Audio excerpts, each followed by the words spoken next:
Swamy, Faith Journal continues after this break.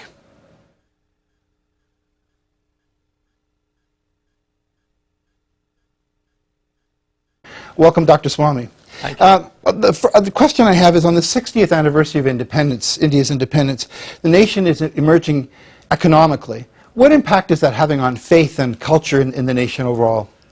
Well, it's having two different types of effects. One is a positive one, one is a negative one. And I don't know how it's all going to work out because globalization is moving at breakneck speed.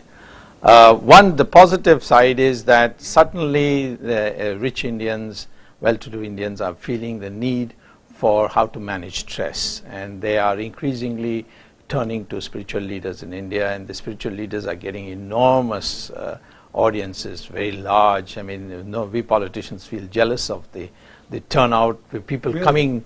Not only in politics, we have to bring people, we have to arrange for their accommodation, the travel and so on.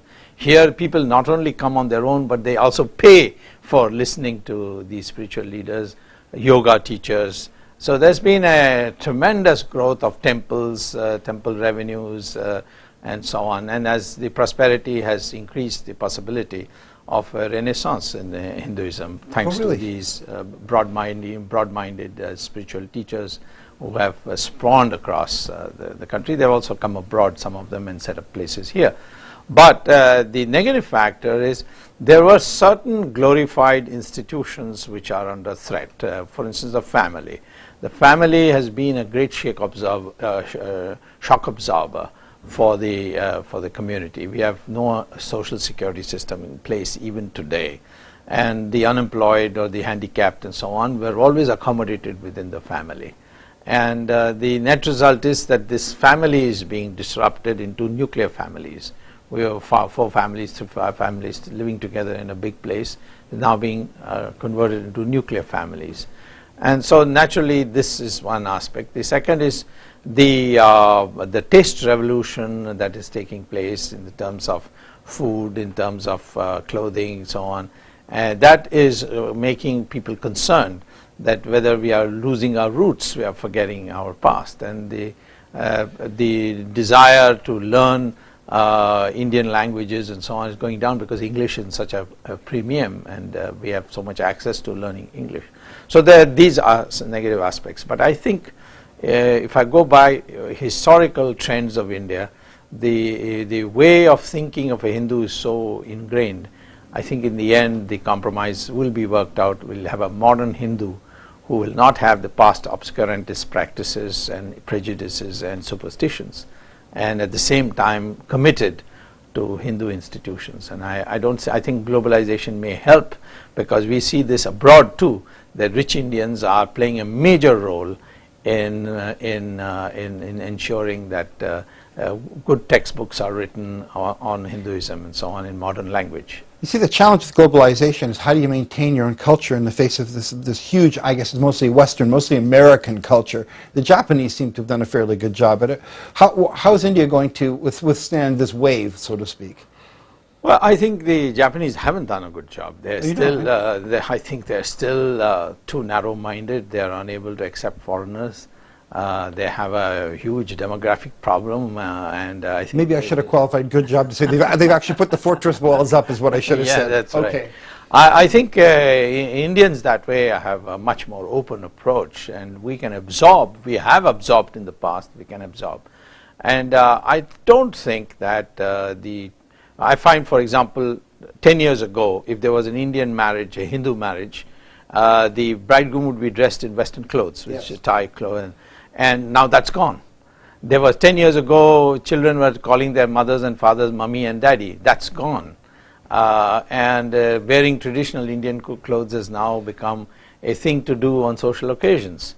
Not in the workplace, but certainly in social occasions. So there's a dual process going on. There's globalization, but at the same time, and you'll have to explain this to me, why are cities like Bombay being renamed Mumbai and Madras has become Chennai, etc.? What's going on here? Well, in the case of Bombay becoming Mumbai, it's understandable because in the local language, it was always called Mumbai. And so why should you use it by the anglicized name? Fair enough. Bombay? But in the case of Chennai, of course, I think it's stupidity, because Chennai was never the old name for the city of Madras, and that's why the Madras High Court has said we'll continue to be known as Madras High Court.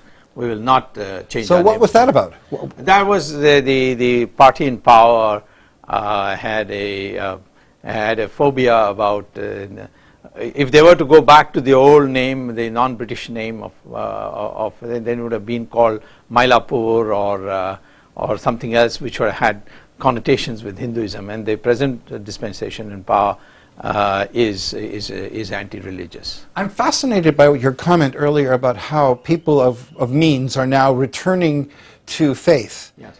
How does that what are you seeing? How's that demonstrated? Well, it's happening here too. For instance, I saw in Business Week, which is an American magazine for businessmen, that for stress control, they find the teaching of Bhagavad Gita will help. For instance, the idea that you have freedom in this world, you have freedom as a human being only to do action.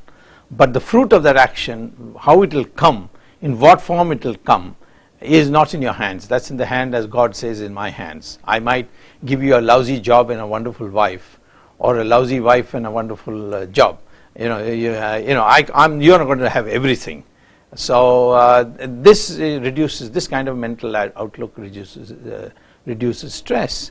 So I think the philosophy of Hinduism is extremely scientific and appealing, and our people find yoga, for instance, as a way of removing many of the ailments that we have. Our foods, for example, now the Americans are telling us that Alzheimer has has such a low incidence in India because of the turmeric that you use in your curry, right. And that's why your Indians are lucky. So there's a reaffirmation of the faith in fact, through globalization, you find more foreigners coming to India and going to our religious institutions. True, the exchange is going the other way. Ayurvedic medicine, for example. Yeah, that's right, Ayurvedic medicine. So many of the things, and now people are acknowledging that it is we who gave the world decimal and zero and algebra and even rocketry. So it's new sense. So pride is also coming with the knowledge of with this globalization. Fascinating. After the break, I want to talk some more about that. Please stay with us. We'll be back shortly.